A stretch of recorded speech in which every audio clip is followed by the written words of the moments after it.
Yesterday, I went down to the basement to see if I could find something interesting in the archives. Nothing caught my eye, so I went back upstairs. As I left the keys in the breakfast room drawer, I spotted a red memory book. Among the old family pictures, there was an old forgotten text. It told the story of a couple walking around the garden. Close to the end, the man picked up a rose and held it to his wife's cheek. "It will last as a rose," he whispered. "A day's time."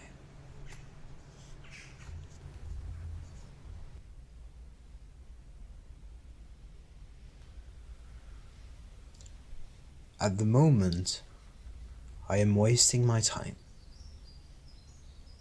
It's the same story every time I have to take a plane.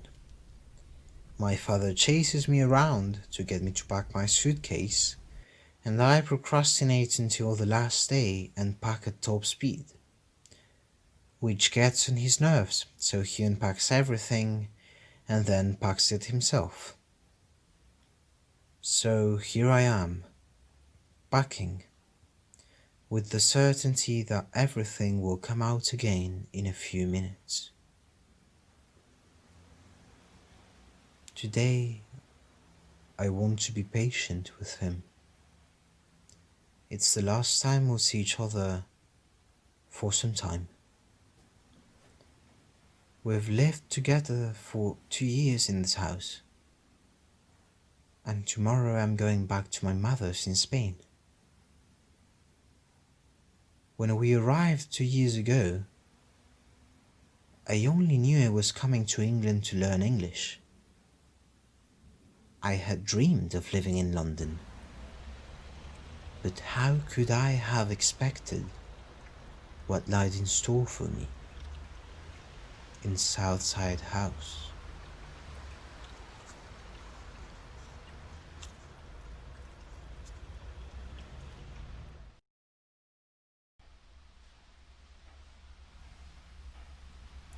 A few days after our arrival, our Swedish neighbor came to have dinner with us.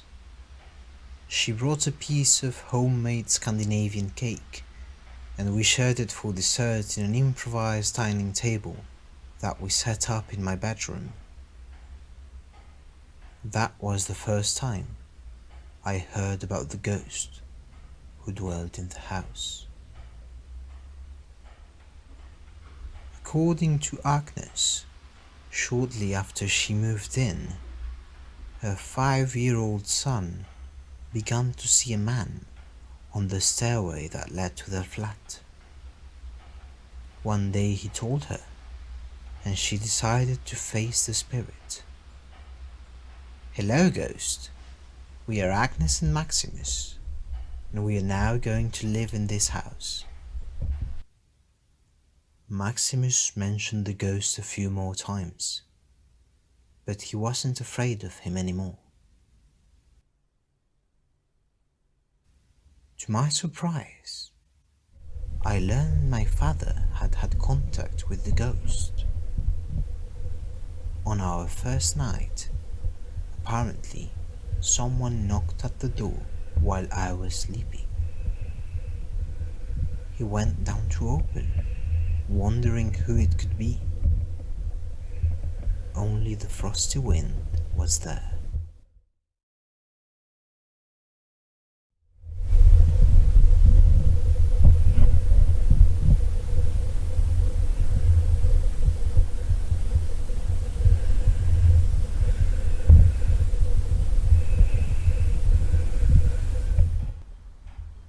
The conversation stayed with me.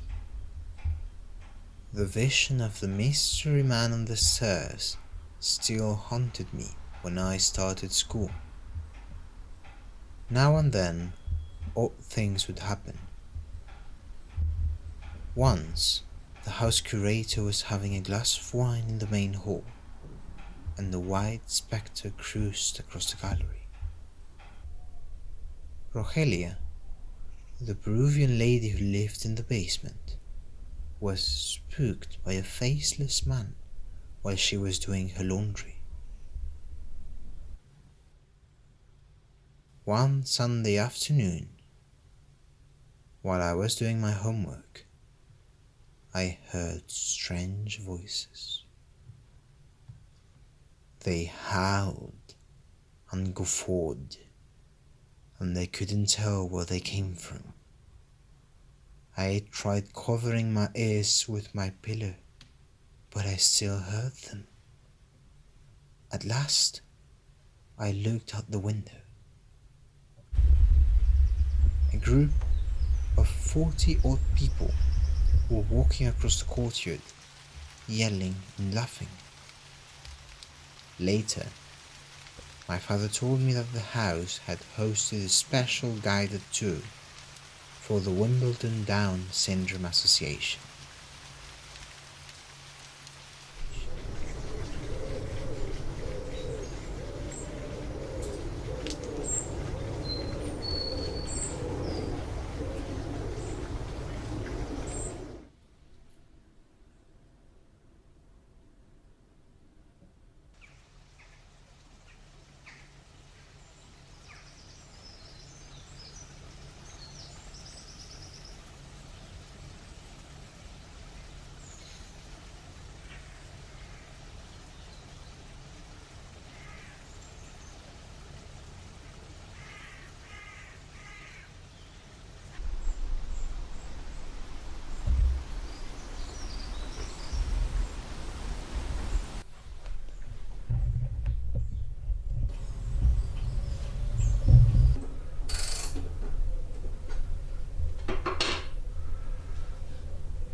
We finally finished packing and had a small lunch to reserve ourselves for the special dinner my father is making. Now I have a whole afternoon before we move into the next meal. For the 5th time this week, I sit down to try and write my script. I've got 2 hours of rooms and paintings and marble statues, but still no clear idea of what to say. After my own fiasco with the ghost, I gave up on making a horror film. But I feel there's a story still waiting for me in the house. I am not sure where.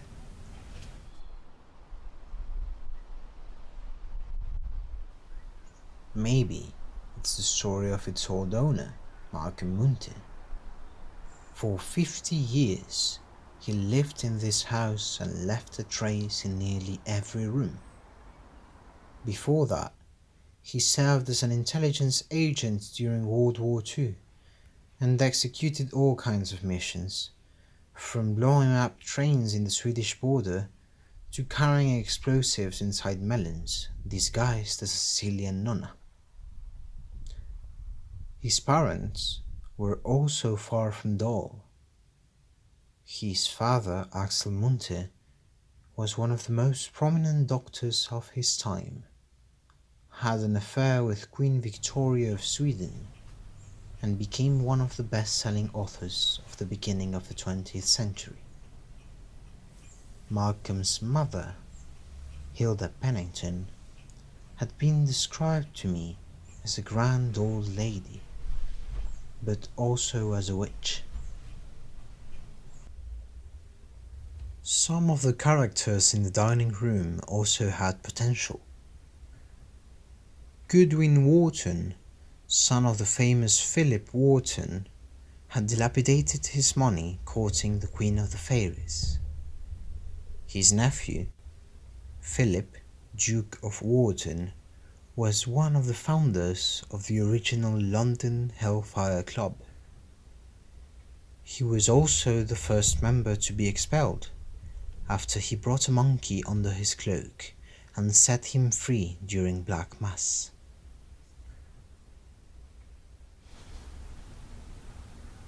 My neighbors also had their ghosts.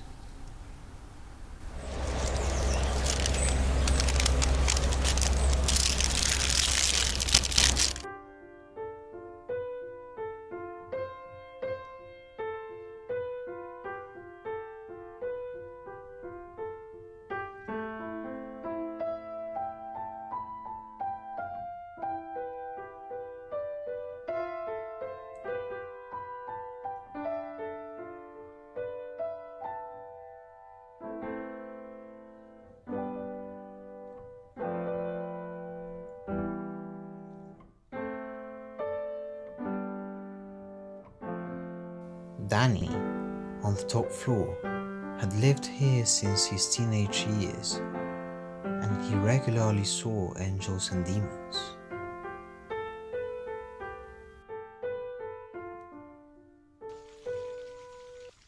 Bader had left his family in Syria because of the war.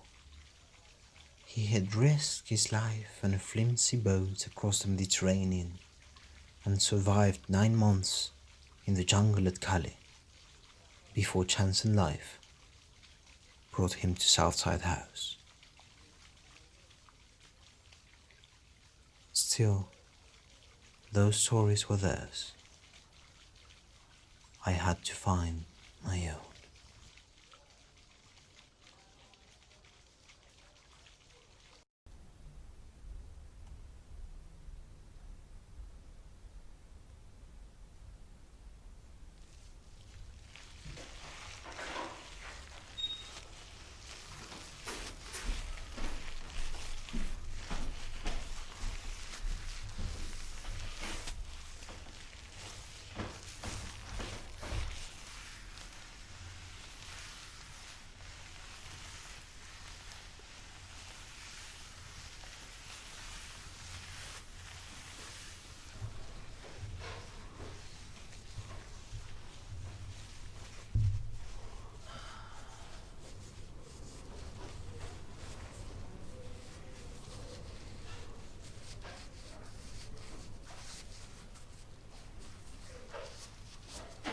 Towards the end of my second year in Southside, Layla came one Friday to spend the night. We picked up her things at her parents' after school, and then we took the tube together down to Wimbledon. On the road from the station, I tried to spot one of the foxes I usually saw when I came home alone. They often ventured on the pavement, scurried across the road and jumped over a fence, to disappear into the shadows of a god. There were no foxes that night. Summer was already in the air. After dinner, I gave her a short tour since no one was around. All we could hear was the sound of our footsteps and the ticking clock hands. She clutched my hand tighter when I told her about the ghost. Later, she told me that she had loved walking around a haunted house. But I had begun to doubt it was a good idea. Would she like my room after having seen the Prince of Wales' fantasy bedroom? My crammed homework desk was nothing compared to the one in Markham Sminty's library. Only a door separated my movie posters from the old tapestries and portraits. But they were on the other side.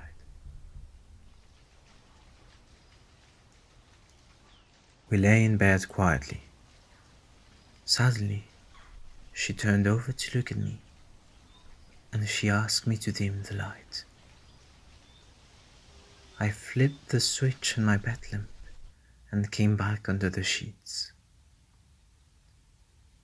All the images were gone, and Layla's face was the only thing left in Southside House.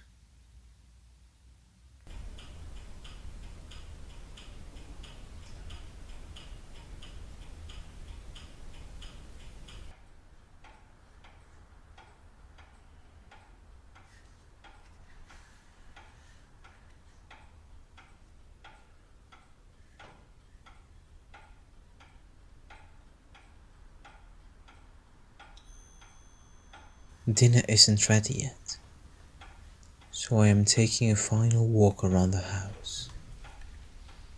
I go through every room. I close the wooden blinds in the garden room, put out the few remaining candles.